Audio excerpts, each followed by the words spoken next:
This is the story of our attempt to cross the Indian Ocean. Just the two of us sailing Florence, our 37-foot sailboat.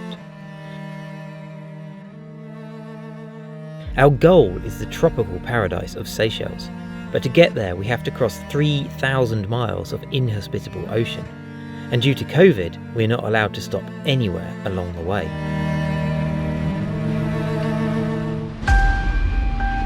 Crossing that distance on a small yacht like Florence could take up to a month, in which time we will be out of sight of land and out of reach of the rescue services should anything go wrong. After waiting over a month for the right weather conditions, we finally set off for our toughest ocean crossing challenge yet. This is actually our second attempt, as we've already been turned back once.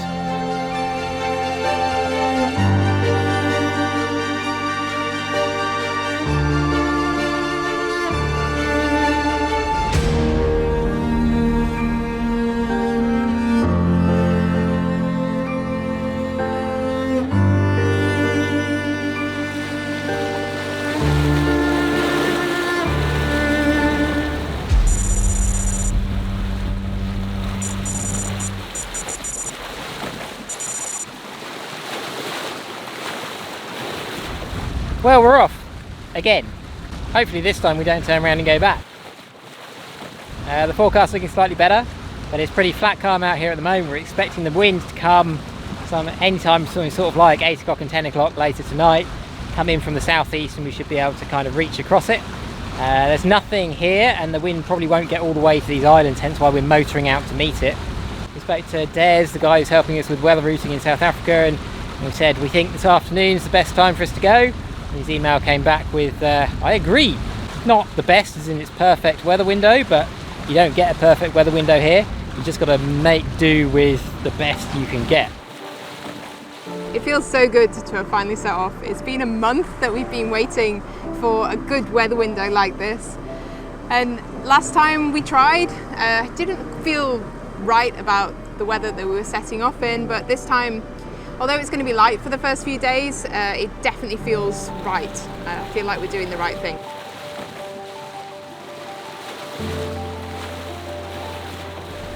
I'm really looking forward to this passage and to being offshore again. I just love the empty horizon and the thought that we're travelling from one country to another. It's such a long time since we've been able to do that. Even though we're motoring, it's just beautiful out here.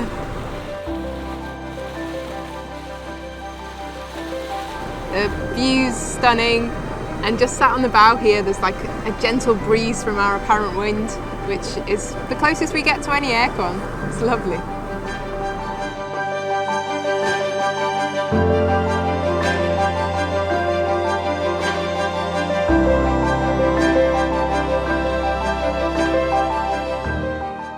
The major challenge we have for this first part of the voyage is to escape the large windless area known as the Doldrums, which sits along the equator.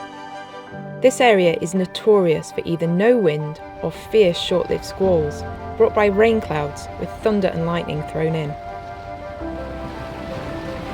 We're probably going to be dodging through rain clouds, well not dodging through, getting hit by them. There's a raining cloud over to our starboard side at the moment. They're probably going to bring the main amount of wind. They'll bring probably 25 to 30 knots on their front edge, so we'll have to make the sails really small, and then that real breeze will go through really quickly, and then we'll get torrential rain, and then the wind will gradually ease off down to sort of like, well, down to about 8 knots normally in the rain, and we can sail in that, and then down to nothing, and you get like drizzle on the back edge of it. So rain and no wind, which is a bit miserable. And then you wait for the next rain cloud to give you some wind. And because we're in the variables at the moment until we get down to where the trade winds are. This is where we are, in the middle of an area of no wind, where we've been for the last 6 months. We can't sail directly to the Seychelles because there's no wind that way, and we cannot physically carry enough fuel to motor that far. Instead, we need to find the quickest route out of this wind hole and to get to the steady trade winds further south. So we have to make the most of any wind that appears to get us further south. This will add at least 200 miles to our route, but it's the only way to get us to the wind. This time setting off, the forecast is much more like we were expecting to see. You know, what we were talking about in previous episodes when we were planning is looking for those southeast trays to start making their way north. Last time we tried to go was actually we were trying to get on the back of a moving system that was moving southeast, and we were trying to get on the back of it and use the wind in the system, which is a very valid tactic to do, but not what we've been planning to do for the last however many months. So this feels a little bit more like what we expected and more normal.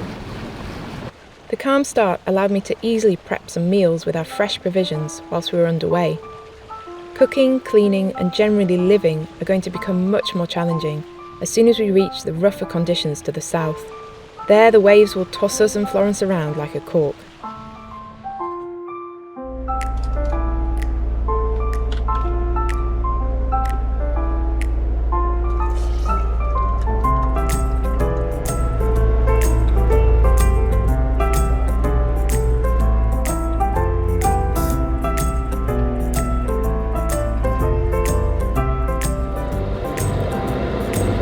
A very civilised first meal at sea, first evening at sea. I would wish there was some wind, which there is not.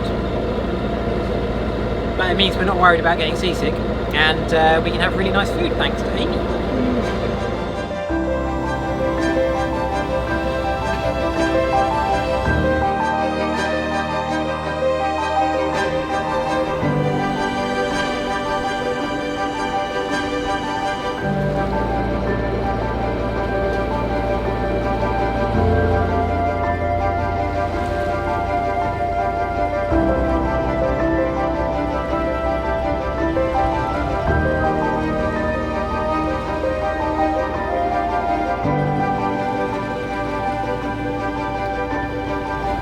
Stunning sunset. I always find it easier to appreciate the sunset and the sunrises when we're at sea and there's just no other distractions, nothing else on the horizon. Absolutely stunning. Looking forward to more of those.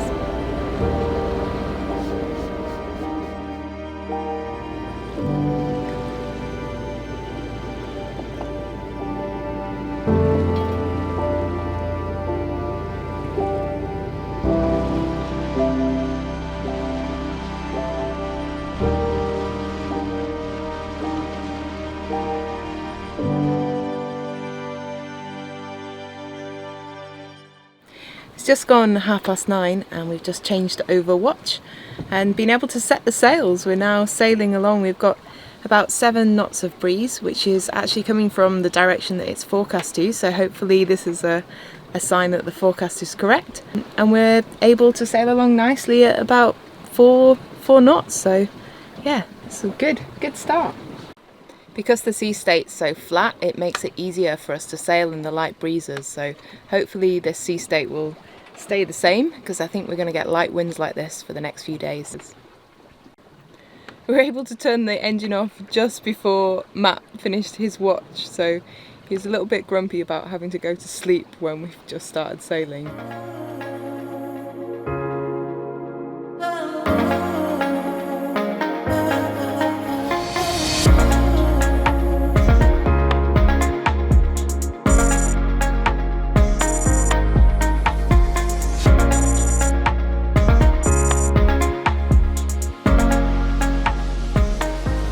So tired this morning. The first night is always the hardest because it's so difficult to get used to the environment down below, and it's hot because we had to have all the hatches shut. But we had a brilliant night sailing, like full stars out, and we were doing about 6.5, 7 knots for most of the night. But out here there's a tanker which we were pretty much on a collision course with. Because I'm tired, I didn't spot him, and Matt just popped up like 15 minutes ago and was like, "Oh, there's a ship!" And I was like, "Oh, there's a ship!" Yeah, that's the worst ship missing spotting Yeah, I've ever done. but there's 2 of us on board, so it's all good. Something told me to pop my head up out of the hatch. Yeah. We always assume that big ships have not seen us, and we alter course to avoid them, even though technically we have right of way when we're sailing. Obviously the chance of a ship running us down is not a good thing, But actually seeing ships out at sea is slightly more reassuring that there are others out here. So if we had a problem, fellow seafarers such as those on this ship would be our best chance of rescue.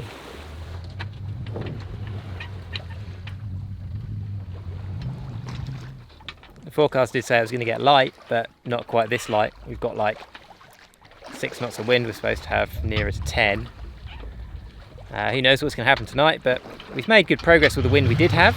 We're doing mainly southwesterly course. We've now altered course to go more south because there's supposed to be more wind more directly to the south, and also it gives us a better apparent wind angle for the sails.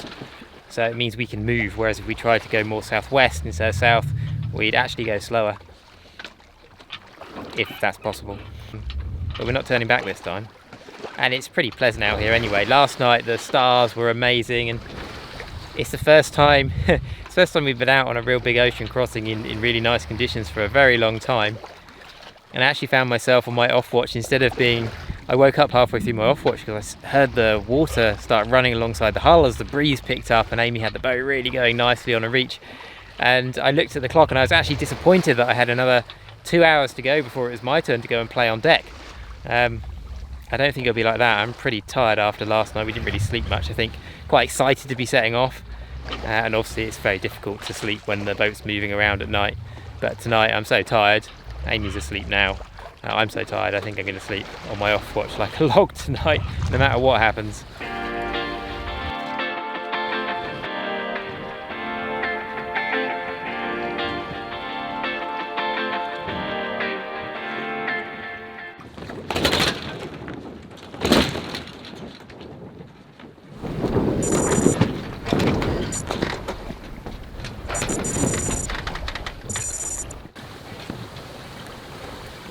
Well, it's our second morning at sea, so I guess that's day 2. And we've actually been motoring a little bit this morning because there was no wind whatsoever. And now we're absolutely trucking, sailing along between 5 and 6 knots on a close reach. We're trying to get south because according to the grid files there's a big wind hole developing pretty much where we are, and trying to go west towards the Seychelles we would just get sucked into that wind hole. So we're actually heading 200 degrees, so pretty much due south, trying to escape that wind. And we had nothing through the night. We actually had a northeasterly wind, so we've now got the spinnaker pole out because we were poling out the Genoa and running dead downwind. Well, drifting dead downwind at about 2.5 to 3 knots because there was so little wind. But we're just getting worried that we're going to get sucked into this wind hole, and suddenly now we've got like 10 knots of wind and we're doing 6 knots over the ground. I'm still heading fairly south, just in case this wind hole is developing, but I mean, this is just perfect, glorious sailing. This is what I go sailing for. This is awesome.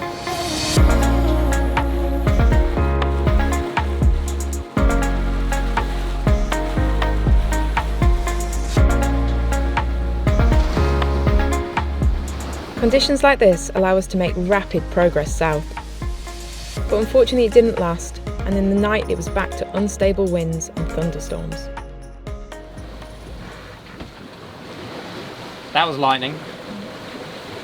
Just sending the emails to get the latest weather files so we can work out whether we're far enough south yet. I don't think we're quite far enough south yet. And of course updating the tracker for our patrons. Boom! It's been like that all night. We're surrounded by thunderstorms. Thankfully there isn't one directly overhead, but it's been just all night surrounded by lightning flashing and a little bit unsure of what the wind's going to do under these clouds, so we've been having to be quite alert, put reefs in. We've been quite cautious, but thankfully none of them have really given us any trouble so far.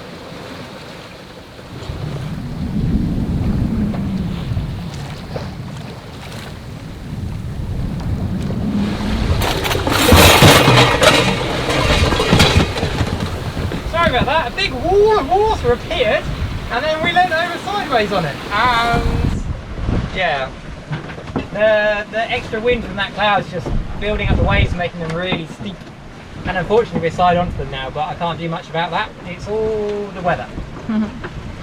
I was just lying down on the bunk here and we got hit by a massive wave which sent all of the books that were really tightly wedged in that bookcase on the other side of the boat and threw them all the way across the boat where they landed on me. Lost some of the fruit and tomatoes out of the hammock. It feels cruelly ironic to be knocked in the head by your first aid and sea survival books. No winds, too much winds. Never happy. Never happy. I know, I'm quite happy.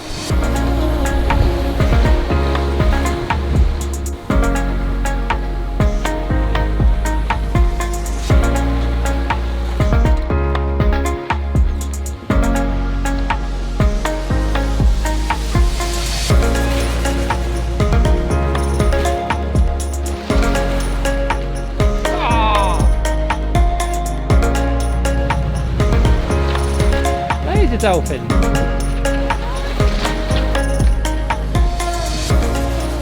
Well, that brings an end to a pretty up and down day, to be honest. I mean, I almost can't remember all of it. And now we kind of got a sloppy sea state that's like rolling all the wind out the sails. But dolphins to round it off, so. This should be, hopefully, us almost down to the trade winds. We got probably tomorrow, hopefully we should reach them. We're down at about 8 degrees south. We're down about, I think it's 6.5 or 7 now, something like that. So hopefully the winds will get a bit stronger from the right direction and steadier and make life a little bit easier on board. There he is.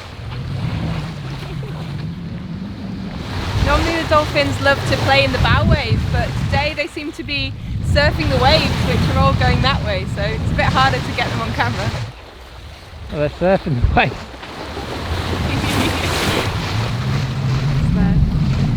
I'd actually just gone to bed, but I'm always happy to get up for dolphins. They always seem to appear when you've not had a great day, so yeah, really lovely way to end the day. Although it's not over until we've finished our night watches.